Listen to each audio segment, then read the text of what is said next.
السلام علیکم ورحمۃ اللہ وبرکاتہ. الحمد للہ رب العالمین والصلاة والسلام علی اشرف الانبیاء والمرسلین نبینا محمد وعلی آلہ واصحابہ اجمعین. بعد يقول الله سبحانه وتعالى وكذلك جعلناكم أمة وسطا لتكونوا شهداء على الناس ويكون الرسول عليكم شهيدا الى آخر الآیہ. اس آیت کریمہ میں اللہ تبارک و تعالی نے امت محمدیہ صلی اللہ علیہ وسلم کی وسطیت کو بیان فرمایا ہے. وسط کا معنی ہوتا ہے درمیانی ہونا، اور یہ وسطیت کئی اعتبار سے ہو سکتی ہے. امت کی وسطیت کا معنی کیا ہے؟ مفسرین نے اس سلسلے میں دو لفظ خاص طور پر استعمال کیا ہے. ایک لفظ یہ ہے کہ وسط کا مطلب یہ ہے کہ عادل. وَكَذَلِكَ جَعَلْنَاكُمْ أُمَّةً وَسَطًا، ہم نے تمہیں وسط امت بنایا ہے، یعنی تمہیں عادل والی امت بنایا ہے، انصاف والی امت بنایا ہے. دوسرا لفظ استعمال کیا ہے خیار، تمہیں بہترین امت بنایا ہے، یعنی عدل کی، انصاف کی خوبی تمہارے اندر ہے، اور اسی طرح سے تمہارے یہاں بہتری کی، خیریت کی، بھلائی کی خوبی تمہارے اندر پائی جاتی ہے. ظاہر ہے کہ اللہ تبارک و تعالیٰ نے امت محمدیہ صلی اللہ علیہ وسلم کو گواہ بنایا ہے، اور گواہ جو ہوتا ہے اس کے اندر عدل کی صفت، عدل کی خوبی پایا جانا ضروری ہے. اگر عدل کی خوبی اس کے اندر نہ موجود ہو تو ظاہر ہے کہ اس کی گواہی معتبر نہیں ہوگی. اسی طرح سے اگر اس کے یہاں شرافت، نیکی اور خیر نہ پایا جائے تو بھی اس کی گواہی گرچہ مسترد نہ کی جائے لیکن اس طرح سے قابل اعتبار نہیں ہوگی جس طرح سے قابل اعتبار ہونا چاہیے. اس کی گواہی شک شبہے کے دائرے میں آئے گی. اس کی گواہی کے سلسلے میں سامعین کو تردد ہوگا، شبہ ہوگا.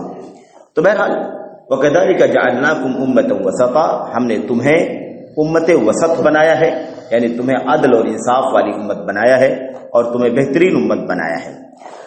لِتَكُونُوا شُهَدَاءَ عَلَى النَّاسِ، تاکہ تم لوگوں پر گواہ بنو اور رسول صلی اللہ علیہ وسلم تم پر گواہ بن جائیں. اب آپ دیکھیں کہ اس امت کے عدل اور انصاف کا کیا تقاضا ہے. اس امت کے عدل کا، اس امت کے انصاف کا تقاضا یہ ہے کہ یہ سچی گواہی دینے والی امت ہے. جہاں ظلم ہوگا اس ظلم کے خلاف یہ گواہی دے گی. جہاں حق والے کا حق جائے گا یہ امت اس کے ساتھ کھڑی ہوگی اور اس کا حق دلوائے گی.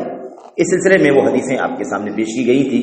اشارہ کیا گیا تھا کہ اللہ کے نبی صلی اللہ علیہ وسلم کی اس امت کو قیامت کے دن اللہ تبارک و تعالیٰ اس کے عدل والا ہونے کی وجہ سے اور اسی طرح سے اس کے خیر اور بہتر ہونے کی وجہ سے، اس کے نیک ہونے کی وجہ سے اور سچی گواہی دینے کی فضیلت کی وجہ سے قیامت کے دن انبیاء علیہ السلام کے سلسلے میں گواہ بنائے گا.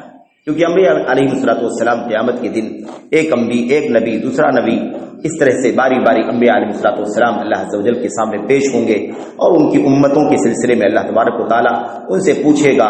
امتوں سے نبیوں کے بارے میں پوچھے گا، نبی سے امتوں کے بارے میں پوچھے گا. اللہ تبارک و تعالیٰ جب امتیوں سے پوچھے گا کہ کیا تمہاری قوم کے اندر فلاں نبی آیا تھا جس نے تمہیں توحید سکھائی، جس نے تمہیں بندگی سکھائی، جس نے تمہیں حلال و حرام بتلایا، انبیاء کی امتیں انکار کر دیں گی، ہمارے پاس کوئی نبی نہیں آیا. تو اس وقت اللہ تبارک و تعالیٰ اس نبی سے کہے گا کہ بتاؤ تمہارا گواہ کون ہے؟ یہ تمہاری امتیں تمہارا انکار کر رہی ہیں. تو اللہ کے نبی صلی اللہ علیہ وسلم کی امت کا وہ نام لیں گے کہ محمد صلی اللہ علیہ وسلم اور ان کی امت ہمارے سلسلے میں گواہی دے گی. بہرحال تو وہ کھڑے ہوں گے اور گواہی دیں گے کہ ہاں نوح علیہ السلام اپنی قوم میں آئے، انہوں نے دعوت کا کام، تبلیغ کا کام کیا. حضرت موسیٰ آئے، حضرت عیسیٰ، سارے لوگ اپنی امتوں میں آ کر کے، اپنی قوموں میں آ کر کے انہوں نے دعوت کا کام کیا، توحید اور امت کو اللہ تبارک و تعالیٰ کے احکامات اور پیغامات بتلائے. تو یہ اس امت کی خوبی ہے کہ یہ امت معتدل ہے، عدل والی ہے، انصاف والی ہے. دیکھیے اعتدال کا مطلب یہ ہوتا ہے کہ وہ کسی کی طرف کسی کی جانبداری نہ کرے، نہ اس فریق کی جانبداری کرے نہ دوسرے فریق کی جانبداری کرے، نہ نبیوں کی جانبداری کرے غیر ضروری طور پر، ناجائز طور پر، نہ امتوں کی جانبداری کرے غیر ناجائز طور پر، بلکہ حق کیا ہے وہ پیش کر دے. حق کیا ہے، صحیح کیا ہے، درست کیا ہے اسے پیش کر دے. یہی عدل کرنے والے کا کام ہوتا ہے. اسی لیے اسے عادل کو بھی، عدل اور انصاف کرنے والے کو بھی میرے بھائیوں وسط کہا جاتا ہے، کیونکہ وہ حق پر رہتا ہے، نہ اس طرف مائل ہوتا ہے نہ اس طرف مائل ہوتا ہے، نہ ادھر جانبدار ہوتا ہے نہ ادھر جانبدار ہوتا ہے، کسی کی طرف میلان نہیں ہوتا. اسی لیے اس امت کو میرے بھائیوں امت وسط کہا گیا ہے. اس کا مطلب یہ نہیں ہے کہ امت درمیان میں آئی ہے. ظاہر ہے کہ ہم اور آپ جانتے ہیں کہ یہ امت آخری امت ہے اور اس نبی کے, اس امت کے نبی, ہمارے اور آپ کے نبی محمد رسول اللہ صلی اللہ علیہ وسلم آخری نبی ہیں. تو نبی آخری نبی ہیں اور امت آخری امت ہے. یہ اللہ تعالیٰ کا فضل ہے, یہ انعام ہے کہ اللہ تعالیٰ نے ہمیں اور آپ کو عدل و انصاف کی توفیق عطا فرمائی ہے.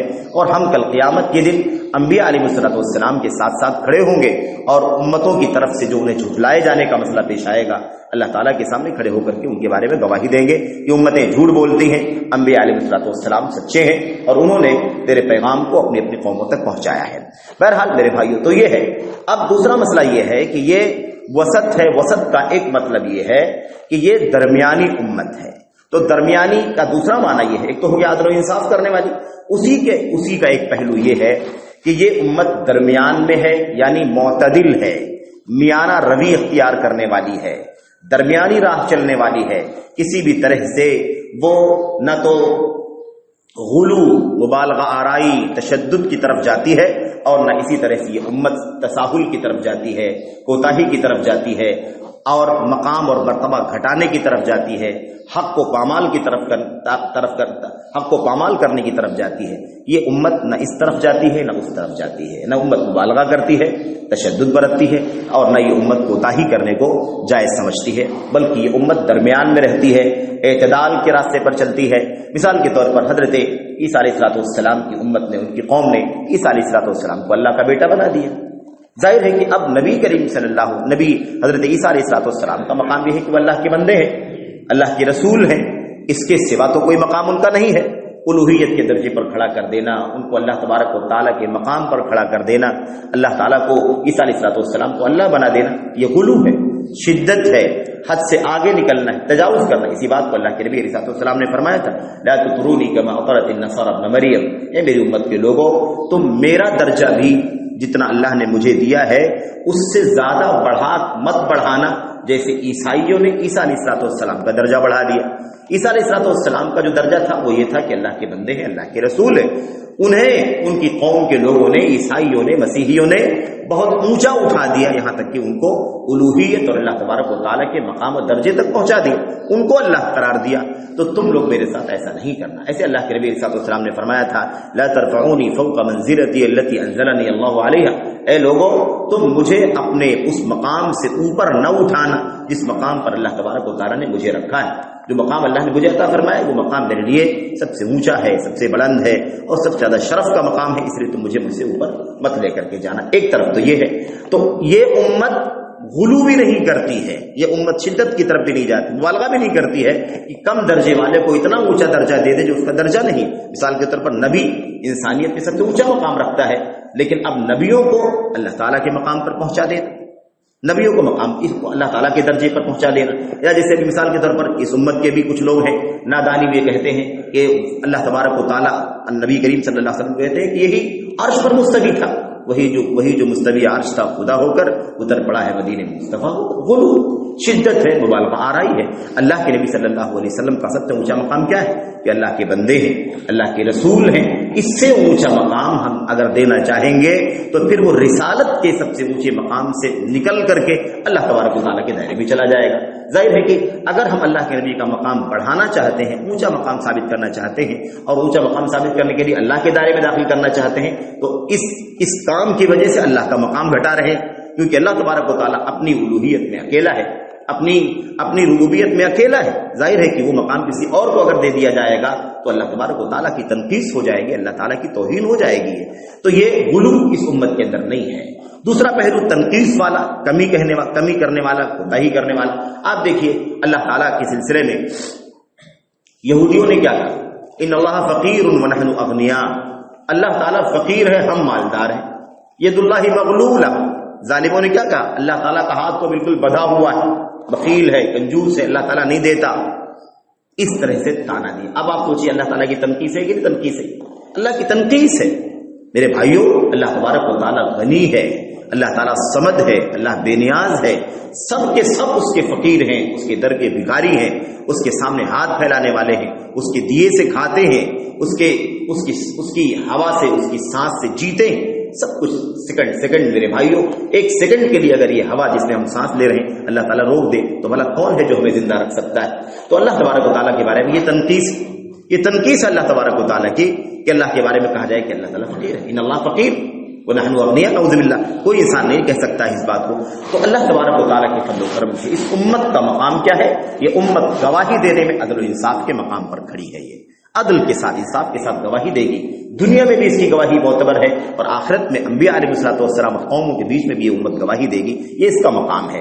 ایک یہ ہے، دوسری چیز یہ ہے کہ اس امت کا جو مشن ہے، اس کا جو راستہ ہے، اس کا جو طریقہ ہے، وہ طریقہ یہ ہے کہ اللہ کی کتاب اور نبی کی سنت کی روشنی میں یہ بیچ والے راستے پر چلتی ہے، سب کو اپنا حق دیتی ہے، نہ کم نہ کسی کو اس کے حق سے اوپر اٹھا کر کے، اس کے مقام سے اوپر اٹھا کر کے اس جگہ تک پہنچاتی ہے جو اس کا حق نہیں ہے، اور نہ کسی سے اس کا حق چھین کر کے، اس کا مقام چھین کر کے اس کو نیچے اتارتی ہے، جس میں اس کی توہین ہے، اس کی بے عزتی ہے، اس کی ناقدری ہے۔ اس لیے اللہ تعالیٰ نے فرمایا وما قدر اللہ حق قدر، ان لوگوں نے اللہ تعالیٰ کی اس طرح قدر نہیں کی جس طرح سے اللہ کی قدر ہونی چاہیے۔ تو یہ امت دو طرح سے وسط ہے، وسط نہیں ہے، وسط میں نہیں، یعنی امت یہ ساری امتوں کے بیچ میں نہیں آئی ہے کہ بہت ساری امتیں پہلے آئی ہیں، بہت ساری امتیں بعد میں آئی ہیں اور یہ امت بیچ میں آئی، ایسی بات تو نہیں ہے۔ اس معنی میں یہ امت نہیں ہے وسط، اس معنی میں یہ امت تو اخیر میں آئی ہے، سب سے لاسٹ امت ہے، سب سے آخری امت ہے، سب سے آخری نبی کی امت ہے یہ۔ لیکن وسط کا معنی یہ ہے کہ اللہ تعالیٰ نے اس کو عدل و انصاف والا بنایا ہے، اس کو بہتر بنایا ہے، اس کو نیک بنایا ہے۔ دوسری چیز، یہ امت درمیانی راستے پر چلتی ہے، غلو نہیں کرتی ہے اور تنقیص نہیں کرتی ہے۔ اسی کو غلو و افراط کہا جاتا ہے، اسی کو حد سے زیادہ تجاوز کرنا کہا جاتا ہے۔ اور تفریط کیا ہوتی ہے؟ درجے کو گھٹا دینا، کوتاہی کرنا، نقص کرنا، اس کے اندر کمی پیدا کرنا۔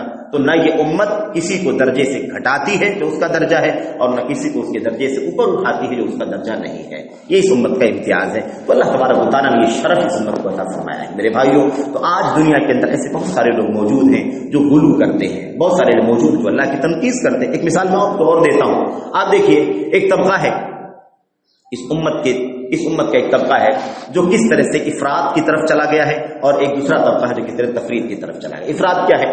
افراد کا مطلب یہ ہے کہ کوئی شخص یہ سمجھے کہ جس نے کلمہ پڑھ لیا، جس کے پاس کلمہ شہادت ہے، اب اس کے بعد کوئی بھی عمل تفرید کی مثال ہے، یعنی کوتاہی کرنے کی مثال ہے۔ کلمہ پڑھنے کے بعد، توحید کا اقرار کر لینے کے بعد، اب وہ دنیا کا کوئی بھی گناہ کرے اسے کوئی فرق نہیں پڑے گا۔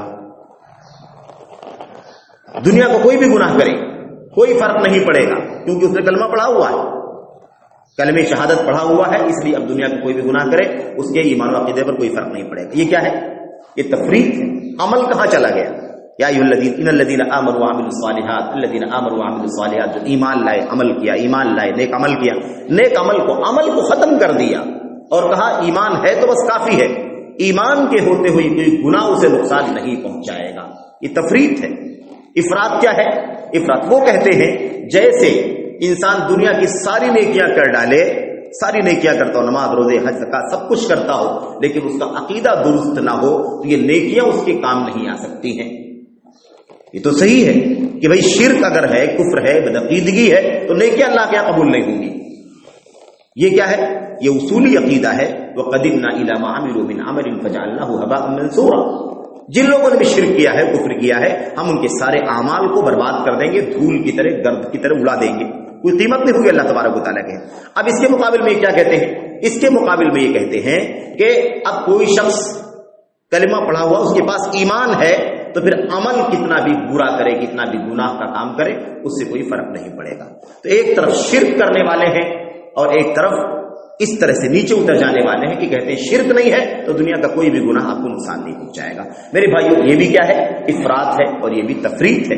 ایسا نہیں ہو سکتا ہے، ایسا ممکن نہیں ہے۔ اللہ تعالیٰ نے بار بار عمل کا ذکر کیا ہے، اور عمل کے مطابق اللہ تبارک و تعالیٰ کل قیامت کے دن حساب لے گا، اعمال تولے جائیں گے، عمل کرنے والے تولے جائیں گے، اللہ کی میزان عدل میں اعمال بھی رکھے جائیں گے، نیک عمل بھی تولا جائے گا، بد عملی بھی تولی جائے گی، نیک عمل کرنے والا انسان بھی تولا جائے گا، بد عملی کرنے والا انسان بھی تولا جائے گا۔ یہ اللہ تبارک و تعالیٰ کے یہاں عدل و انصاف ہے۔ کیسے ہو سکتا ہے آپ بتائیے کہ اس طرح سے ایمان سے عمل کو خارج کر دیا جائے؟ یہ تفریق ہے۔ تو اس طریقے سے اس امت کے اندر غلو کرنے والے بہت سارے موجود ہیں. یہ تکفیر کی مثال ہم نے آپ کو دی تھی. یہ بہت سارے لوگ اس طرح سے غلو کرتے ہیں کہ چھوٹے سے گناہ کے بعد اگر کوئی بڑا گناہ ہو گیا، کسی نے مثال کے طور پر شراب پی لیا، شراب پینے والا کافر ہے. کسی آدمی زناکاری کر لیا، زناکاری کرنے والا کافر ہے. میرے بھائیو گناہ کبیرہ ہے، یہ اس سے کافر نہیں ہو جاتا ہے. گناہ کبیرہ ہے، اس سے کافر نہیں ہوتا. ہاں کوئی آدمی سمجھتا ہو کہ زنا کرنا جائز ہے اسلام کے اندر، شراب پینا حلال اسلام کے اندر، تب وہ کافر ہو جائے گا. کیوں؟ اس لیے کہ وہ ایک ایسی چیز کو جس کا حرام ہونا، جس کا کبیرہ گناہ ہونا مسلم ہے کتاب و سنت کے اندر، اس مسلم عقیدے کا اس نے انکار کر دیا، تو انکار کرنے کی وجہ سے وہ کافر ہو جائے گا. لیکن اگر وہ مانتا ہے، جانتا ہے کہ گناہ کا کام ہے، لیکن وہ کوتاہی کرتے ہوئے شراب پی لیا کسی نے، تو کافر نہیں ہو جائے گا. وہ البتہ گناہ کبیرہ کا مرتکب ہوگا. اب کوئی کہتا ہے کافر ہو جائے، یہ تفریط، یہ افراط ہے، غلو ہے. اس کا جو جرم ہے، اس کے جرم کو اتنا بڑھایا جا رہا ہے کہ اس اسلام کے دائرے سے باہر نکال دیا جا رہا ہے. اور دوسری طرف ہم نے آپ کو مثال دی، آپ کے سامنے مثال آئی کہ آدمی کہتا ہے کہ اگر عقیدہ صحیح ہے تو کوئی بھی بدعملی کرو، کوئی عقیدے پر فرق نہیں پڑے گا. یہ تفریط میرے بھائیو. تو یہ امت اس کے بیچ میں ہے، نہ غلو کے راستے پر چلتی ہے، نہ تفریط کے راستے پر چلتی ہے، نہ مبالغہ کرتی ہے اور نہ ہی تنقیص کرتی ہے، نہ عمل کی اہمیت گھٹاتی ہے، اور نہ میرے بھائیو وہ ہر طرح کا شرک و کفر چلنے دیتی ہے. بلکہ یہ درمیانی امت ہے، یعنی درمیانی راستے پر چلتی ہے، جو افراط سے بچ کر کے ہے، تفریط سے بچ کر کے ہے، غلو سے بچ کر کے ہے، تنقیص سے بچ کر کے ہے. تو اللہ تبارک و تعالیٰ نے امتیاز عطا فرمایا ہے. یہ امتیاز ہمارا ہمیشہ قائم رہنا چاہیے. اس میں بہرحال اچھی طرح سے ہمیں اس کی باریکیوں کو سمجھنا چاہیے، اور کہیں بھی افراط و تفریط اپنے عقیدے میں، اپنے عمل میں اور اپنے معاملات میں نہیں آنے دینا چاہیے. اللہ سے دعا کرتے ہیں کہ اللہ تبارک و تعالیٰ ہمیں وسطیت امت کا مقام اور اس کی اہمیت سمجھنے کی توفیق عطا فرمائے، اور اللہ تعالیٰ ہمیں غلو اور افراط سے اور اسی طرح سے تفریط اور تنقیص سے بچنے کی توفیق عطا فرمائے، اور میانہ روی، عدل، اعتدال، انصاف کے راستے پر چلنے کی توفیق عطا فرمائے. آمین یا رب العالمین. صلی اللہ وسلم وبارک علی نبینا محمد وعلی آلہ وصحبہ اجمعین. السلام علیکم ورحمۃ اللہ وبرکاتہ.